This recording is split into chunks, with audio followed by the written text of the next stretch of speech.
இப்போல்லாம் நெறைய பேர் இந்த மாரி ரெடிமேட் ப்ளவுஸ் எடுத்து உள்ளே இருக்கிற கப்பை ரிமூவ் பண்ணிவிட்டு ஆல்டர்னேட் பண்ணுற ஒர்க் நெறையா கொடுக்குறாங்க.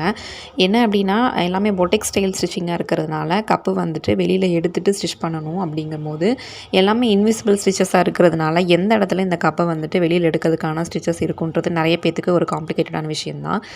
எப்போவுமே வந்து பார்த்திங்கன்னா 90% ஆஃப் ப்ளவுஸில் வந்துட்டு கப் வந்துட்டு பார்த்திங்கன்னா சென்டர் பாயிண்ட்டில் ஒரு 1/2 இன்ச்சஸ்க்கு மட்டும்தான் உள்ளே வந்து ஸ்டிச்சிங் கொடுத்துருப்பாங்க.